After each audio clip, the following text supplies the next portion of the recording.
Olá, cursistas! Sejam muito bem-vindos. É um prazer estar aqui com vocês. Meu nome é Daiane Stephanie Maia Costa, sou geógrafa, especialista em meio ambiente e desenvolvimento regional e mestranda em geografia. E trabalharei com vocês nessa disciplina, Fundamentos e Processos Industriais. Peço que em nossas aulas vocês estejam munidos de papel e caneta para quando surgir alguma dúvida, vocês anotarem e depois postarem no nosso fórum Tira Dúvidas. Já aproveitando a oportunidade para dizer que vai haver um fórum Tira Dúvidas para cada uma de nossas aulas. Então postem as dúvidas no fórum pertinente à aula.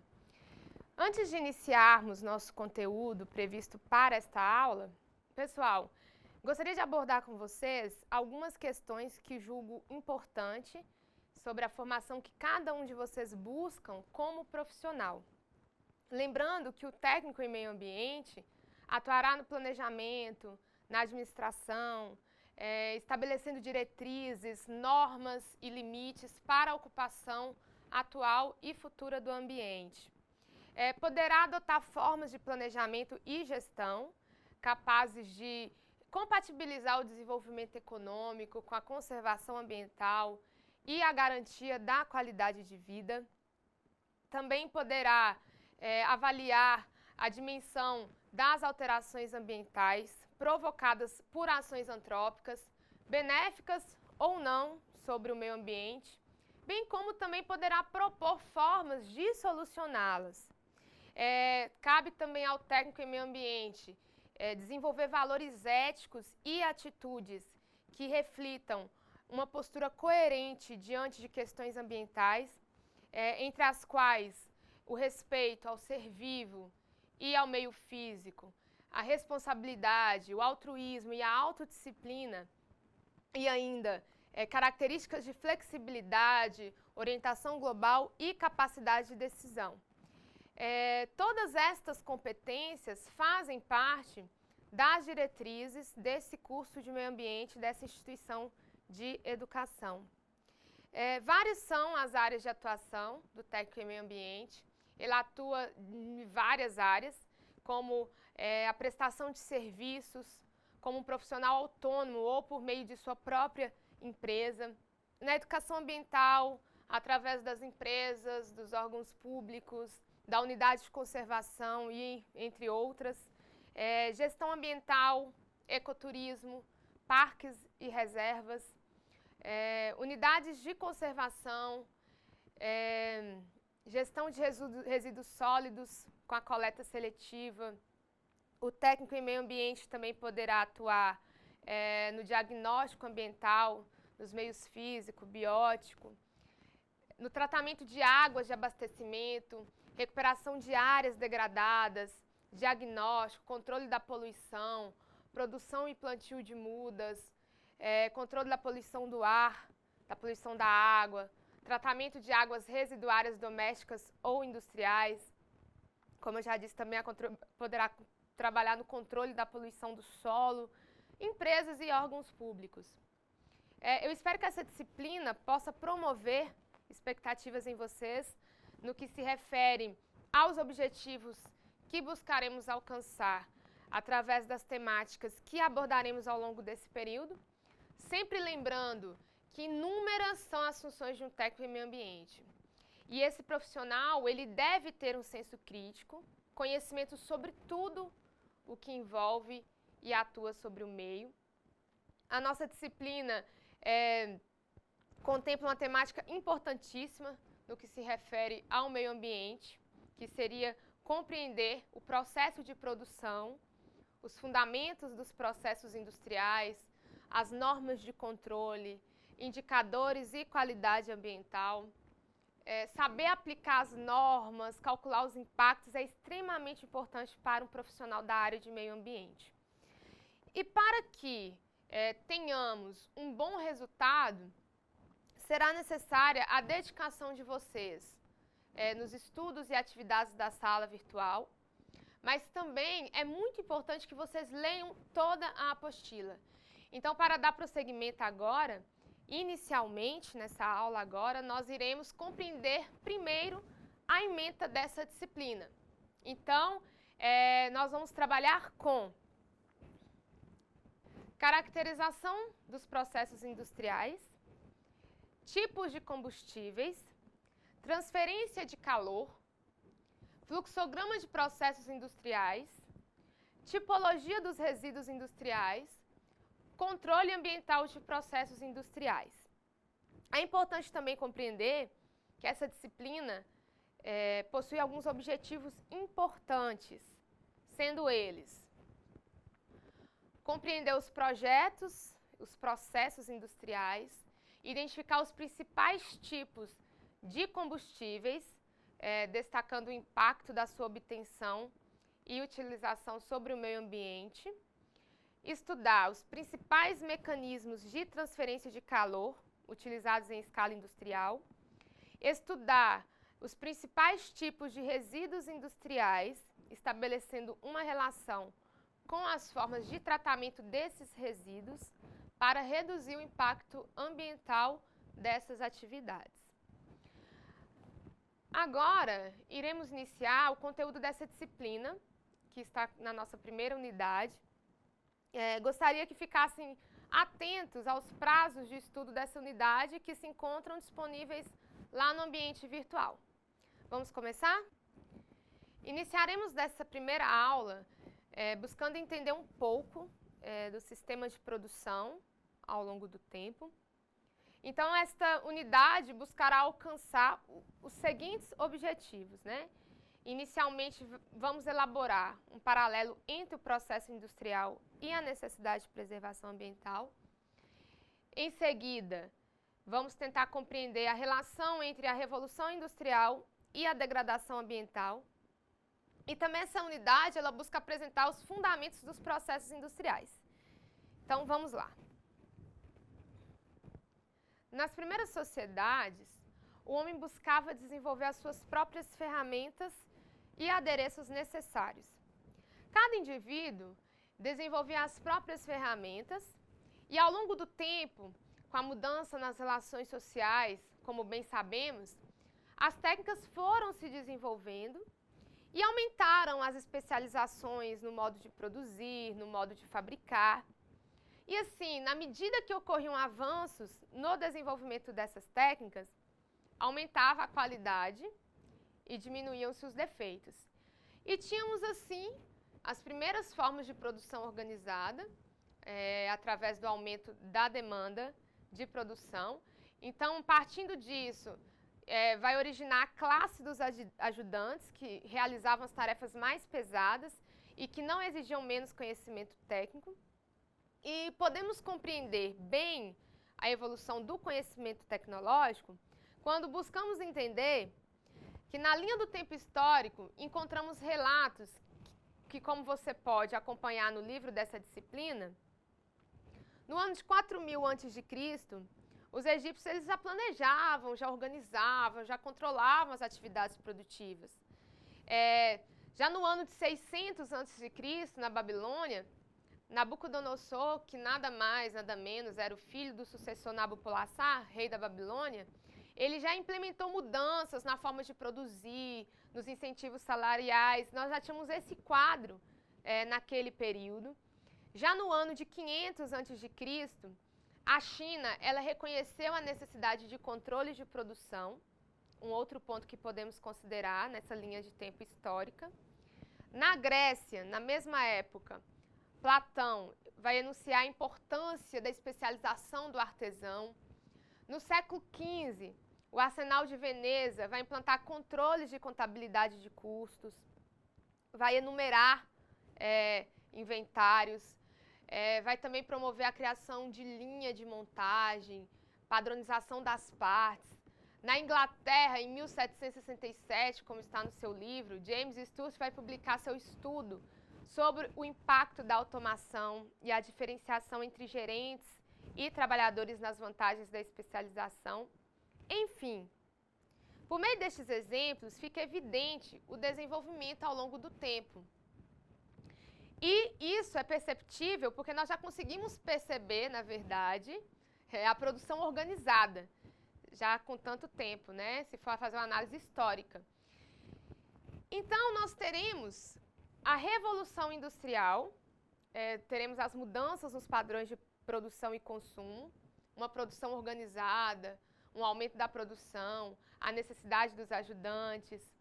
Todos esses tópicos aqui, nós podemos abordar da seguinte forma. Foram vários os processos de mudanças que envolveram e permitiram a evolução do conhecimento tecnológico. Uma outra informação que você também poderá encontrar no seu livro refere-se à figura do artesão.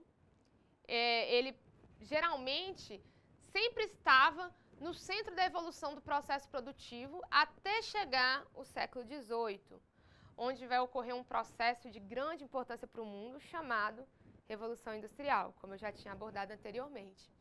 Então, torna-se importante fazermos uma volta no histórico, que se trata do seguinte, né? Vamos tentar analisar a Revolução Industrial. A Revolução Industrial foi um conjunto de mudanças que aconteceu na Europa nos séculos XVIII, né, e século XIX. A principal particularidade dessa revolução foi a substituição do trabalho artesanal pelo assalariado e também o uso das máquinas. Até o final do século XVIII, a maioria da população da Europa vivia no campo e produzia o que consumia. De maneira artesanal, o produtor dominava todo o processo produtivo. Apesar da produção ser predominantemente artesanal, países como França, Inglaterra, possuíam manufaturas. As manufaturas eram grandes oficinas onde diversos artesãos realizavam as tarefas manualmente. Entretanto, eram subordinados ao proprietário da manufatura, né? E importante também se faz compreender que a Revolução Industrial ela passou por fases. A primeira etapa da Revolução Industrial ocorreu entre 1760 a 1860. Ela ficou limitada, a Revolução Industrial ficou limitada primeiramente à Inglaterra. Houve o aparecimento de indústrias, de tecido de algodão, com o uso do tear mecânico. Nessa época, o aprimoramento das máquinas a vapor vai contribuir para a continuação da Revolução. Então, nós podemos citar a segunda fase, a segunda etapa da Revolução Industrial, que vai ocorrer no período de 1860 a 1900. Ao contrário da primeira fase, já teremos países como Alemanha, França, Rússia e Itália também, né, se industrializando. E o emprego do aço, a utilização da energia elétrica e dos combustíveis derivados do petróleo. Também a invenção do motor, a explosão, né? A invenção do motor, a explosão, da locomotiva a vapor e o desenvolvimento de produtos químicos foram as principais inovações desse período. A terceira etapa da Revolução Industrial, alguns historiadores têm considerado os avanços tecnológicos que nós temos do século XX ao século XXI. Seria aí a terceira etapa da Revolução Industrial. O computador, né, o fax, a engenharia genética, o celular, todas essas inovações podem ser caracterizadas como inovações desse período. Então, entendemos até aqui o histórico, né? Precisamos ressaltar que a partir dessa revolução irá ocorrer mudanças no modo de produção, o surgimento das fábricas, a invenção das máquinas a vapor, tudo isso servirá para mudar a organização da sociedade por meio do desenvolvimento de produtos. A figura do operário, ele entrará em ação no lugar do artesão. E teremos, como eu já tinha abordado anteriormente, como consequência de todos esses processos, o crescimento das cidades, a evolução da administração pública e até mesmo o surgimento dos sindicatos. Então, teremos aí uma mudança no modo de vida da sociedade. As sociedades, elas passarão a adotar um modo de vida voltado tanto para a produção quanto para o consumo. E como bem sabemos, percebemos nesse momento que o mundo já vai começar a viver o início da degradação ambiental e vai passar a utilizar os recursos de forma desmedida. Os recursos naturais ficarão à mercê, né, do uso de forma sem controle. E então nós teremos a destruição ambiental, a necessidade de consumo humano, né, reciclagem natural, alteração do solo, alterações climáticas, assoreamento de rios e lagos, contaminação da água, poluição sonora, redução da camada de ozônio, poluição do ar, perda da biodiversidade. Tudo isso aqui é um reflexo do rápido processo de urbanização, que será nada mais, nada menos que uma consequência do desenvolvimento industrial. Promoverá uma alteração nas relações entre o homem e a natureza e impedirá a ciclagem natural dos nutrientes, e o lixo urbano vai começar a se tornar um problema. Como eu já falei, várias são essas consequências, citando novamente a alteração do solo, a alteração climática, o assoreamento dos rios e lagos, essa contaminação dos nossos recursos hídricos, poluições de diversos tipos, redução da camada de ozônio, perda da biodiversidade, e devemos compreender que a urbanização foi um dos mais importantes subprodutos da Revolução Industrial, né? Criou um ambiente sem precedentes nas cidades, conforme aborda autores que estudam o processo de gestão ambiental. Por volta de 1850, havia mais cidadãos britânicos morando em cidades do que no campo, e quase um terço da população total vivia em cidades, com mais de 50 mil habitantes. Essas cidades eram cobertas de fumaça, impregnadas de imundície, e os serviços públicos básicos, como abastecimento de água, esgoto sanitário, espaço aberto, não acompanhavam a migração maciça de pessoas. No começo deste processo histórico, a configuração territorial era simplesmente o conjunto dos complexos naturais.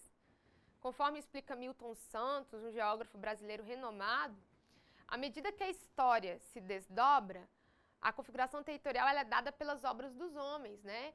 Através das estradas, das plantações, das casas, depósitos, portos, fábricas, cidades, verdadeiras próteses, né? Através deste marco importante para a humanidade, que foi a Revolução Industrial, se intensificaram os problemas ambientais, pois a maior taxa de emissões químicas de gases de estufa e de substâncias tóxicas nocivas resultam das atividades industriais. Neste período, o grande uso de inseticidas, herbicidas, fertilizantes, implementos e outros produtos industrializados fizeram com que a agricultura se tornasse uma atividade intensiva e também uma atividade degradante do meio ambiente, né? Óbvio que não devemos ser extremistas, dizendo e defendendo que toda forma de problema ambiental se iniciou após a Revolução Industrial. Pois antes, né, mesmo dela, já havia degradação ambiental, com a retirada de florestas em todos os continentes, para os diversos fins, né? E ocasionava também esses problemas, como o assoreamento de rios através da erosão, a perda da fertilidade dos solos. Neste período, a poluição gerada era basicamente origem orgânica, mas após a Revolução Industrial, surge uma diversidade de substâncias e materiais que não existiam na natureza e passam a ser depositadas ou mesmo descartadas irregularmente de forma cada vez mais crescente. Segundo Barbier, né, mais de 10 milhões de substâncias foram sintetizadas e esse número não para de crescer. Ainda nos primórdios da industrialização, o pastor, né, Thomas Hobbes Malthus, escreveu o conhecido trabalho Ensaio sobre a População, que foi publicado em 1798, e nesse ensaio ele apontava problemas decorrentes do crescimento populacional e também apontava para a possibilidade de esgotamento dos recursos naturais e os seus reflexos nos recursos econômicos. Estas imagens representam um pouco dessas consequências que acabamos de citar: assoreamento e utilização dos recursos de forma desmedida. Após séculos de evolução do processo produtivo, a natureza vai começar a emitir sinais do seu esgotamento.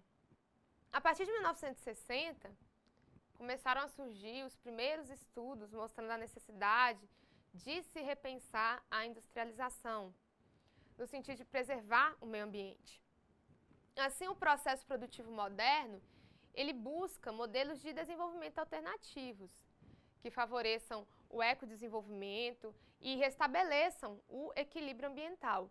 Os processos industriais contemporâneos, eles se originaram das indústrias de metalomecânicas, que se refere, como bem sabemos, ao ramo da metalurgia, que se dedica à transformação de metais em produtos desejados, através do estudo das propriedades dos materiais e respectivos fenômenos de resistência, que são impulsionados pelo desenvolvimento das ferrovias e dos automóveis.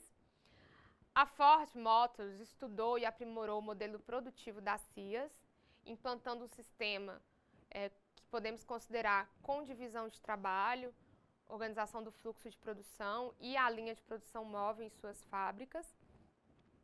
Pois bem, após abordarmos este conteúdo, que nos permitiu entender, sobre o processo de produção ao longo do tempo, agora nós iniciaremos outra parte da matéria, que contempla o conteúdo previsto para essa unidade, desse início de estudo, que se refere aos processos industriais.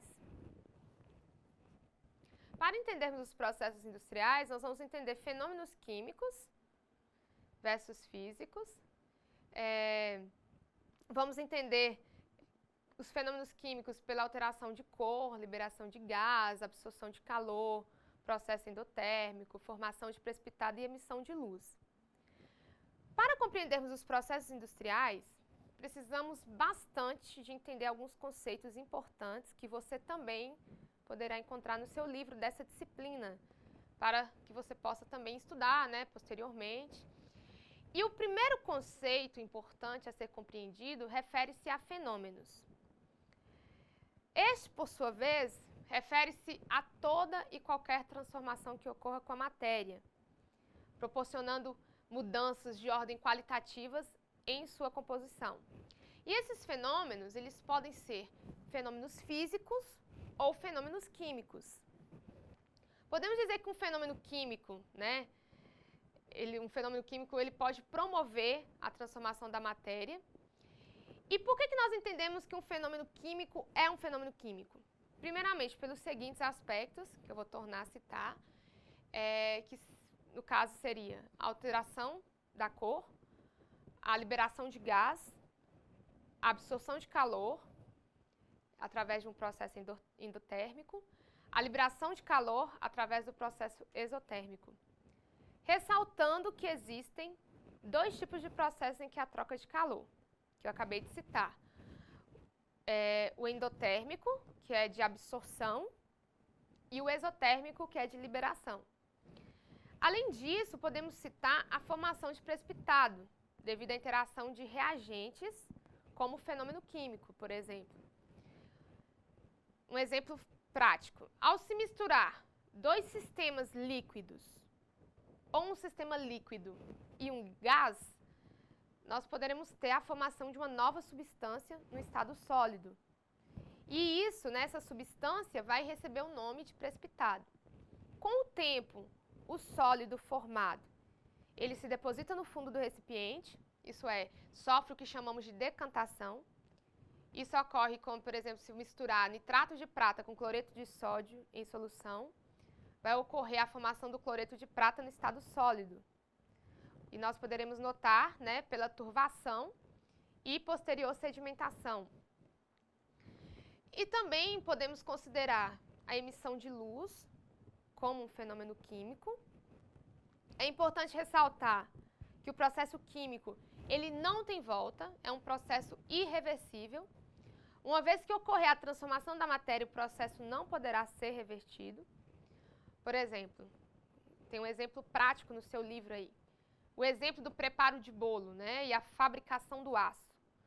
Ao se preparar um bolo, nós vamos misturar ovos, leite, açúcar, fermento e farinha. Após o cozimento no forno, estes ingredientes não podem ser recuperados na sua forma original. O processamento do minério para a fabricação do aço também é um outro processo químico. A partir do aço não podemos obter o minério novamente. no nosso cotidiano, estamos cercados de fenômenos químicos. Um prego enferrujando, processo de oxidação, nossa pele envelhecendo, o preparo de nossos alimentos, o descoramento de nossas roupas expostas ao sol, a madeira queimando, a formação de cáries e tantos outros são exemplos de fenômenos químicos. Pois bem, agora nós vamos tentar compreender os fenômenos físicos. Os fenômenos físicos, podemos considerar as mudanças de estado físico, exemplo, a evaporação, a produção de movimento, temos o exemplo da agitação em um bioreator, secagem. E os fenômenos físicos, eles não provocam a alteração da composição química da matéria. Os fenômenos físicos não provocam a alteração da composição química da matéria, portanto, ocorre, sem qualquer transformação. Geralmente, os fenômenos físicos podem estar associados à mudança de estado físico, produção de movimento, a formação de imagens, por exemplo. Nós temos aí no seu livro alguns exemplos. São os seguintes. Quando rasgamos um papel, a matéria ela não deixa de ser papel, embora sua forma tenha se alterado. Quando derretemos o gelo, também não modifica a composição química da água. Se ocorrer uma redução adequada de temperatura, a água ela vai retornar a seu estado sólido. Da mesma forma, podemos falar da ebulição ou a evaporação da água, que também não altera sua composição química. Eu posso também citar o fato de apagar e acender uma lâmpada, caminhar, despejar um refrigerante em um copo, a própria roupa nossa que seca no varal, são exemplos de fenômenos físicos. Geralmente, na prática, esses fenômenos acontecem juntos. Por exemplo, é um fenômeno químico, a combustão da gasolina nos automóveis. No entanto, a energia que é liberada por esse processo desencadeia uma série de fenômenos físicos que permitem e produzem os movimentos do veículo. Vamos agora para a caracterização dos processos industriais. Então, nós vamos entender alguns termos, que são sistema, fronteira e vizinhança. Para analisarmos os processos industriais, nós precisamos compreender esses termos. O sistema, ele é o objeto do estudo. Ele pode englobar todo o processo ou apenas uma determinada etapa. A fronteira é uma linha que delimita o sistema. A vizinhança vai ser toda a área externa à fronteira. Esta figura, ela representa os termos definidos, E a partir desses termos nós vamos entender o seguinte: quando a fronteira ela é fixa, o sistema apresenta um volume constante. Quando a fronteira é móvel, o volume do sistema é variável. E o processo de fermentação em um bioreator define bem isso. Outro ponto a ser analisado refere-se à caracterização dos processos industriais. Quando eu caracterizo um processo industrial, ele pode ser tanto quanto a natureza da fronteira, e o sistema pode ser adiabático, diatérmico, permeável ou impermeável. Devemos compreender outros conceitos importantes no que se refere à natureza da fronteira do sistema, que pode ser esses exemplos que eu acabei de citar aqui. A adiabática é a situação ideal de isolamento térmico. O sistema ele não é alterado quando as vizinhanças sofrem alteração. O diatérmico é o sistema transparente ao calor, que permite troca de energia entre o sistema e a vizinhança. O outro, que é o sistema permeável, ele vai permitir o fluxo de matéria através da fronteira. E o outro sistema é o impermeável, que não permite o fluxo de matéria através da fronteira. Outro ponto a abordar é quanto à natureza da fronteira. O sistema ele pode ser batelada, contínuo, semicontínuo, estacionários, transientes. Os processos em batelada se baseiam na quantidade de material que é colocada e na quantidade de produto retirado. A alimentação do sistema ela ocorre de uma única vez no início do processo e todos os produtos eles são retirados algum tempo depois. Não vai ocorrer transferência de massa pela fronteira do sistema entre a alimentação e a remoção dos produtos. Os processos contínuos se baseiam na dependência ou não das variáveis do processo, com a variável independente de tempo. A alimentação do sistema e os produtos eles fluem continuamente enquanto dura o processo. E eu vou ter ali passagem contínua da matéria através das fronteiras e do sistema. Isso, por exemplo, ocorre com torres de destilação, onde eu tenho um líquido que é introduzido continuamente e os vapores eles são coletados ao longo da coluna. A destilação do petróleo, por exemplo, é um processo contínuo.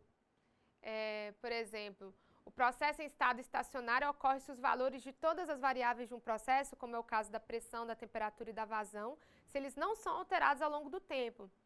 Esse processo também é chamado de regime permanente. Os processos em estado não estacionário são processos onde os valores das variáveis de processo são alteradas ao longo do tempo. São também conhecidos como regime permanente. Os processos em batelada e semicontínuos, devido à sua natureza, são processos em estado transiente, pois nesses casos, as variáveis de processo se alteram ao longo do tempo. Os processos contínuos podem, entretanto, ocorrer tanto em regime permanente como transiente.